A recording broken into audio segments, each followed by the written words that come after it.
ക്രിസ്തുയേശുവിൻ്റെ ധന്യനാമത്തിലേവർക്കും സ്നേഹവന്ദനം. ഇന്നത്തെ നമ്മുടെ തിരുവചന വായന ഭാഗം യോശുവയുടെ പുസ്തകം 5 മുതൽ 8 വരെയുള്ള അധ്യായങ്ങളാണ്. യോർദാൻ കടന്ന ശേഷം വാഗ്ദത്ത ദേശത്തിൻ്റെ ഉള്ളിലേക്ക് പ്രവേശിച്ച ഇസ്രായേലിൻ്റെ ആദ്യ അനുഭവങ്ങളാണ് യോശുവ 5 മുതൽ 8 വരെയുള്ള അധ്യായങ്ങളിൽ നാം കാണുന്നത്. ദൈവത്തിൻ്റെ വാഗ്ദത്തങ്ങൾ കൈവശമാക്കാൻ സൈനിക ശക്തി മാത്രം മതിയായിരുന്നില്ല, ആത്മീയ ഒരുക്കവും വിശ്വാസവും അനുസരണവും ആവശ്യമായിരുന്നു. 5-ാമത്തെ അധ്യായത്തിൽ ജയത്തിന് മുൻപുള്ള വിശുദ്ധീകരണത്തെക്കുറിച്ചാണ് പ്രധാനമായി നാം കാണുന്നത്. മരുഭൂമിയിൽ ജനിച്ചവർ പരിച്ഛേദന ഏറ്റിട്ടില്ലായിരുന്നതിനാൽ ദൈവം ഗിൽഗാലിൽ അവരെ പരിച്ഛേദന ചെയ്യുവാൻ കൽപ്പിച്ചു. തുടർന്ന് അവർ പെസഹ ആചരിച്ചു. ദേശത്തിലെ വിളവിൽ നിന്ന് ഭക്ഷണം കഴിച്ചതിന് ശേഷം മന്ന അവസാനിച്ചു. പിന്നെ യഹോവയുടെ സൈന്യാധിപൻ യോശുവയ്ക്ക് പ്രത്യക്ഷനായി നിൽക്കുന്ന സ്ഥലം വിശുദ്ധമാണെന്ന് പറഞ്ഞ് ചെരുപ്പഴിക്കാൻ നിർദ്ദേശിച്ചു. ജയം നേടുന്നതിന് മുമ്പ് ദൈവം തൻ്റെ ജനത്തെ വിശുദ്ധീകരിക്കുന്നു. പരിച്ഛേദന ഹൃദയത്തിൻ്റെ പുതുക്കലിനെയും നിയമബന്ധത്തിൻ്റെ നവീകരണത്തെയും സൂചിപ്പിക്കുന്നു. പെസഹ ദൈവത്തിൻ്റെ വീണ്ടെടുപ്പിനെ ഓർമ്മിപ്പിച്ചു. മന്ന അവസാനിച്ചത് ആത്മീയ പക്വതയിലേക്കുള്ള മാറ്റത്തിൻ്റെ അടയാളമായിരുന്നു. യഹോവയുടെ സൈന്യാധിപൻ്റെ പ്രത്യക്ഷത യുദ്ധം ദൈവത്തിൻ്റേതാണെന്ന് പ്രഖ്യാപിച്ചു. ഹൃദയ പരിച്ഛേദന ഇല്ലാതെ ആത്മീയ ജയം ലഭിക്കുകയില്ല എന്നും, ക്രിസ്തു നമ്മുടെ അറുക്കപ്പെട്ട പെസഹ കുഞ്ഞാടാണ് എന്നും, ആത്മീയ പക്വത ഉത്തരവാദിത്വത്തിലേക്ക് നയിക്കുന്നു എന്നും, ആരാധന വിശുദ്ധിയും സേവനത്തിൻ്റെ അടിസ്ഥാനവുമാണെന്നും ഈ അധ്യായം നമ്മളെ പ്രബോധിപ്പിക്കുന്നു. ദൈവം പുറത്തുള്ള സാഹചര്യങ്ങൾ മാറ്റുന്നതിന് മുമ്പ് നമ്മുടെ ഉള്ളം മാറ്റുന്നു എന്ന ആത്മീയ പാഠം ഈ അധ്യായം നമ്മെ പഠിപ്പിക്കുന്നു. 6-ാമത്തെ അധ്യായത്തിലേക്ക് നാം കടന്നു വരുമ്പോൾ യെരിഹോയുടെ വീഴ്ചയാണ് നമുക്ക് കാണുവാൻ സാധിക്കുന്നത്. ശക്തമായ മതിലുകളുള്ള യെരിഹോയെ കീഴടക്കാൻ ദൈവം അസാധാരണമായ ഒരു പദ്ധതി നൽകി. 6 ദിവസം നഗരത്തെ ഒരു പ്രാവശ്യം വീതവും 7-ാം ദിവസം 7 പ്രാവശ്യവും ചുറ്റി. അതിനുശേഷം അവർ ഘോഷിച്ചു. അപ്പോൾ മതിലുകൾ വീണു. രാഹാബും കുടുംബവും രക്ഷിക്കപ്പെട്ടു. വിജയം മനുഷ്യജ്ഞാനത്തിലല്ല, വിശ്വാസത്തിലും അനുസരണത്തിലുമാണ്. രാഹാബിൻ്റെ രക്ഷ ദൈവകൃപയുടെ മഹത്വം വെളിപ്പെടുത്തുന്നു. വിശ്വാസത്തോടെ ദൈവത്തിലേക്ക് വരുന്നവരെ ദൈവം സ്വീകരിക്കുന്നു.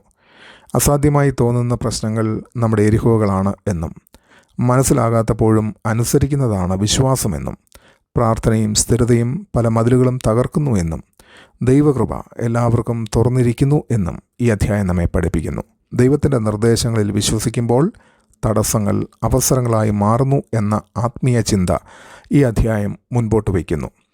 7-ാമത്തെ അധ്യായത്തിലേക്ക് വരുമ്പോൾ ആഖാൻ്റെ പാപത്തെക്കുറിച്ച് ഈ അധ്യായം നമ്മോട് സംസാരിക്കുന്നു.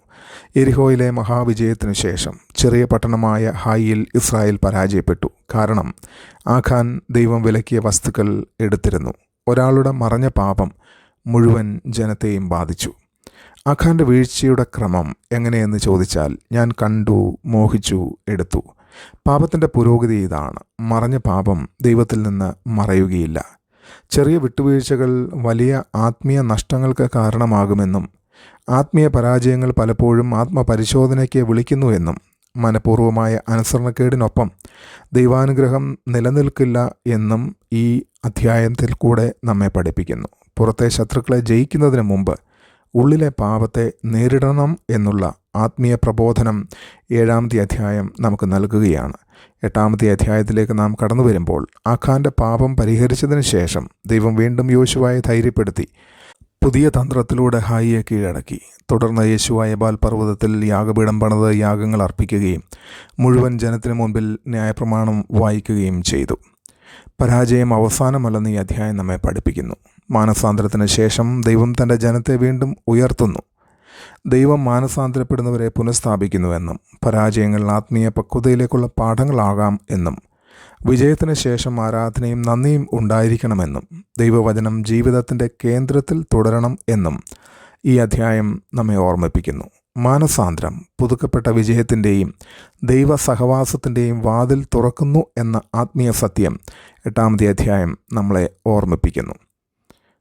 5 മുതൽ 8 വരെയുള്ള അധ്യായങ്ങൾ നമ്മെ പഠിപ്പിക്കുന്നത് പ്രധാനമായും വിശുദ്ധീകരണം വിശ്വാസത്തിലേക്ക് നയിക്കുന്നുവെന്നും, വിശ്വാസം വിജയത്തിലേക്ക് നയിക്കുന്നുവെന്നും, പാപം പരാജയത്തിലേക്ക് നയിക്കുന്നുവെന്നും, മാനസാന്തരം പുനഃസ്ഥാപനത്തിലേക്ക് നയിക്കുന്നു എന്നുമാണ്.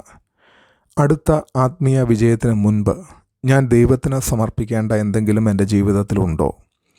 ആത്മീയ പരാജയം അനുഭവിക്കുമ്പോൾ ഞാൻ സാഹചര്യങ്ങളെ കുറ്റപ്പെടുത്തുന്നുവോ? അല്ലെങ്കിൽ ദൈവം എൻ്റെ ഹൃദയം പരിശോധിക്കാൻ ഞാൻ അനുവദിക്കുന്നുവോ? ദൈവം നമ്മെ എല്ലാവരെയും അനുഗ്രഹിക്കട്ടെ. ആമേൻ.